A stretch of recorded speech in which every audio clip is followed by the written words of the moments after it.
Eu levei quase 8 anos para entender isso e agora eu quero te ajudar a não tratar mais o seu trabalho como freelancer, como um bico, como um improviso, e sim uma coisa mais estruturada, mais previsível. Existe essa ideia de que o trabalho de freelancer não tem previsibilidade, de que é super instável, e isso é verdade, só que depende exatamente do seu modelo de negócio, principalmente se você fica dependendo de indicação de cliente ou de alguém que te chama nas redes sociais, no Behance, por exemplo. Então, nesse vídeo aqui, eu queria inverter um pouco essa lógica, principalmente para poder acabar com o improviso na sua vida de freelancer.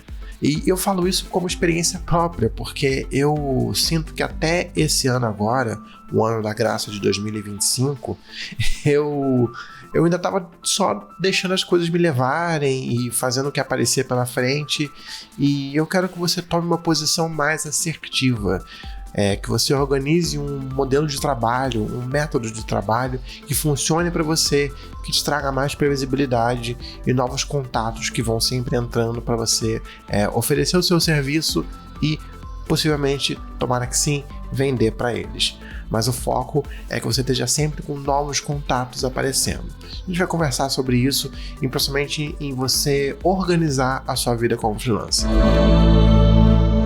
Meu nome é Daniel Rosso, eu sou designer gráfico e vamos ser sinceros, existe uma certa romantização meio da gente, como designer, se comportar como artista, mas aquela ideia romântica de artista mesmo, sabe? De que aquele artista que não se encaixa na sociedade, que ele tem que se fechar no quarto escuro, que ele tem que esperar a inspiração chegar para ele começar a trabalhar e criar sua próxima obra-prima. Desculpa, a identidade visual do cafezinho da Dona Helena não vai ser a nova Mona Lisa, com todo respeito à Dona Helena e aos bolinhos que ela faz, mas não é por aí. A gente precisa entender, e eu acredito que designer que sabe que ele está prestando um serviço, ele sabe que ele está trabalhando, ele não tem essa visão.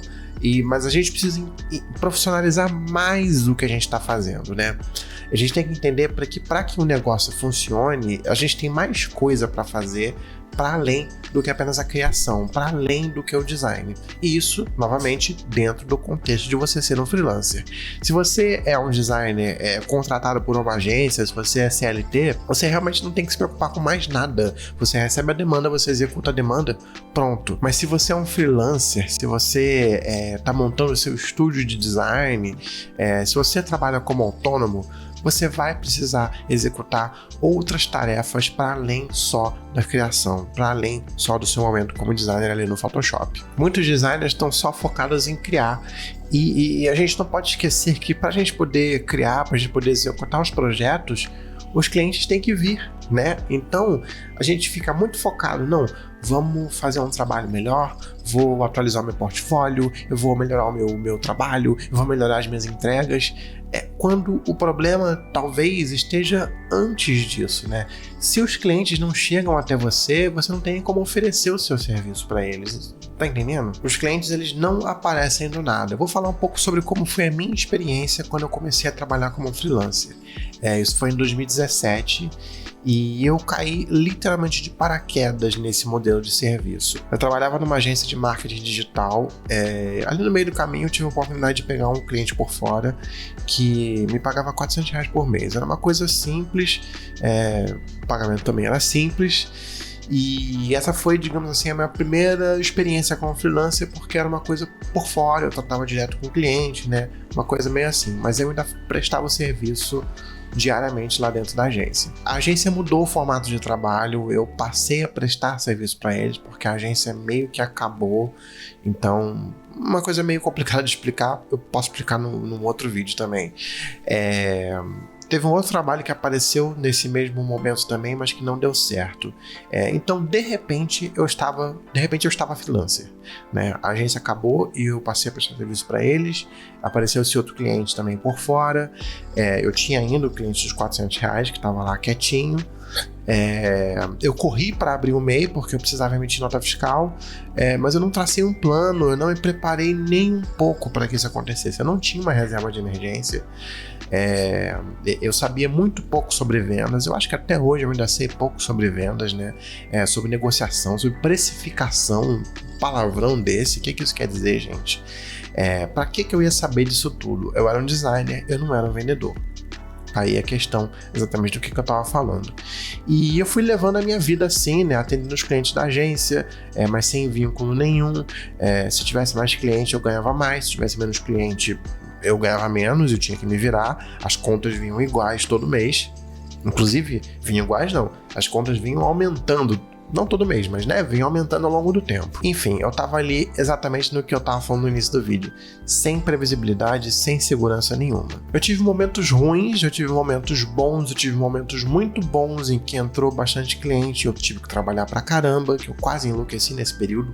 Agosto de 2020 foi o pior momento do meu trabalho como freelancer nesse sentido. Eu estava ganhando muito bem, mas eu estava me matando de trabalhar e fazendo trabalhos que eu não gostava. Então, nossa, tava ótimo. Além de outras questões, 2020 pandemia, mas tinha outras questões para além disso também. Foi um momento assim que eu acho que pirei. Mas aí no início desse ano agora, 2025, eu tive num momento bastante ruim de novo. Mas aí foi na questão de que eu não estava com cliente, os clientes estavam sumindo. Alguns pararam e voltaram, mas foi um momento de muita instabilidade para mim. Tanto que eu tive prestes a aceitar um trabalho de CLT aqui na cidade que eu tô morando, em Divinópolis, em Minas Gerais. E eu posso falar também sobre isso no outro vídeo também. Vai colocando aí na lista que tem 2 assuntos de vídeo para depois.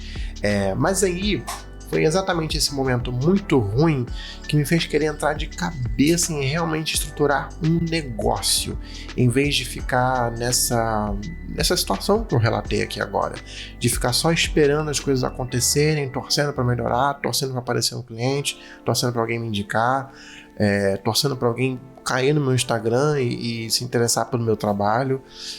Eu não queria mais ficar improvisando e torcendo para que o mês seguinte fosse melhor. A palavra-chave de tudo isso que eu estou contando aqui é previsibilidade. Quando você estrutura um processo, você consegue ajustar os parafusos do seu negócio, dependendo das necessidades do momento, né? Você tem lá o processo bonitinho funcionando, né? Uma coisa que leva a outra, que leva a outra, que leva a outra.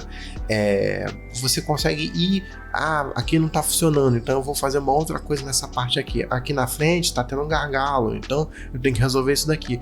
Quando você consegue entender essa lógica, aí você consegue ir ajustando essas coisas e fazendo elas funcionarem, né? E ao longo do seu trabalho como freelancer, quanto mais projetos você faz, quanto mais clientes você conversa, você começa a identificar os padrões e entendendo como lidar com isso, né? Eu sou uma pessoa super tímida. Apesar da minha grande desenvoltura, né, no YouTube, nas redes sociais, mentira, mas eu sou muito tímido, assim, na hora de olhar no olho da pessoa e conversar. Mas você vai aprendendo a fazer isso, e quanto mais preparado eu tô, mais segurança eu tenho.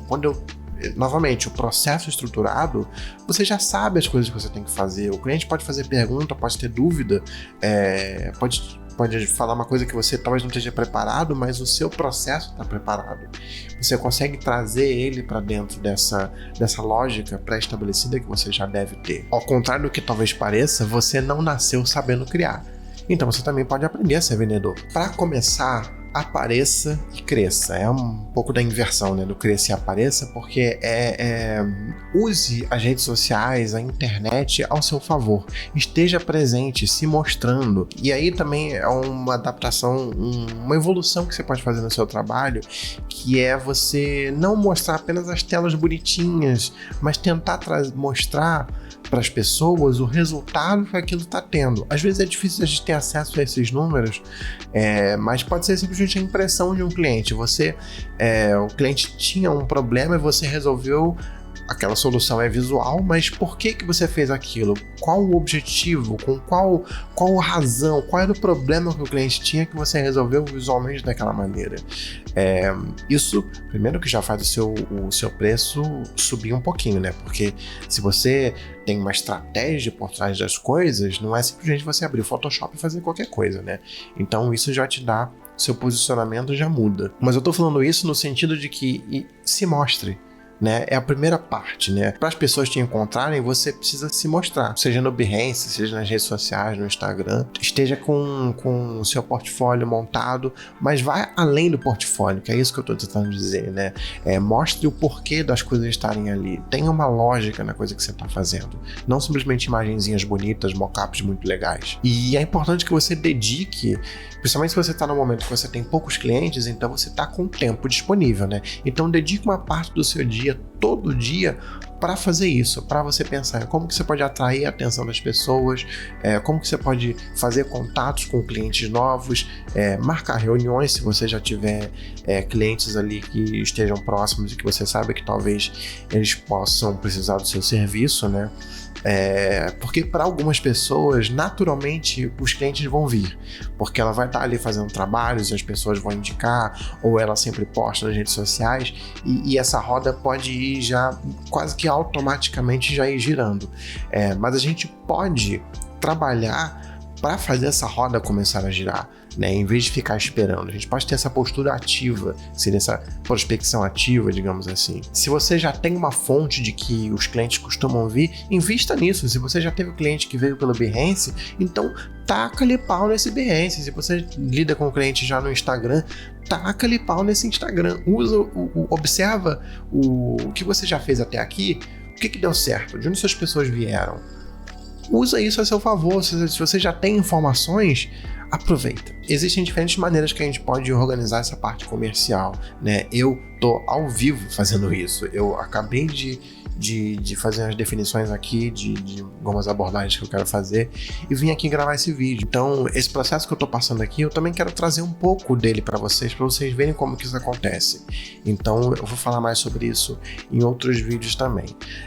Mas eu acho que o que eu quero que você tire desse vídeo aqui é que você olhe para o seu trabalho e pense nele como trabalho. Eu espero que depois desse nosso encontro você tenha conseguido entender a importância de você pensar talvez com cabeça de empresário, ao invés de ficar só esperando as coisas caírem do céu, ou só improvisando, ou lidando com as coisas que vão aparecendo, né? É você sair na frente, ao invés de ficar esperando que algo aconteça. Cuide do seu negócio para além da criação em si, do operacional, vamos dizer assim, né? Para que ele seja saudável de verdade e te dê menos dor de cabeça. Você vai ter que trabalhar mais agora, mas isso tudo é pensando para que você possa descansar um pouco mais lá na frente, pelo menos que a sua cabeça não esteja tão preocupada em, meu Deus, eu tô sem cliente, eu preciso de cliente, né? Se você começar a fazer essa roda girar, esse processo vai ficando mais fácil e você vai estar sempre tendo novos clientes aparecendo e se interessando, e você vai ter a oportunidade de oferecer para eles o seu serviço e tomara que eles comprem. Não esqueça de se inscrever aqui no canal para receber mais vídeos como esse aqui, sobre design, sobre estratégia, criação de conteúdo e o que mais me der na telha. Eu espero te ver de novo aqui, muito obrigado, até a próxima. Isso para além da criação em si, do operacional, vamos dizer assim, né? Para que ele seja saudável de verdade e te dê menos dor de cabeça. Você vai ter que trabalhar mais agora, mas isso tudo é pensando para que você possa descansar um pouco mais lá na frente, pelo menos que a sua cabeça não esteja tão preocupada em, meu Deus, eu tô sem cliente, eu preciso de cliente, né? Se você começar a fazer essa roda girar, esse processo vai ficando mais fácil e você vai estar sempre tendo novos clientes aparecendo e se interessando, e você vai ter a oportunidade de oferecer para eles o seu serviço e tomara que eles comprem. Não esqueça de se inscrever aqui no canal para receber mais vídeos como esse aqui, sobre design, sobre estratégia, criação de conteúdo e o que mais me der na telha. Eu espero te ver de novo aqui, muito obrigado, até a próxima.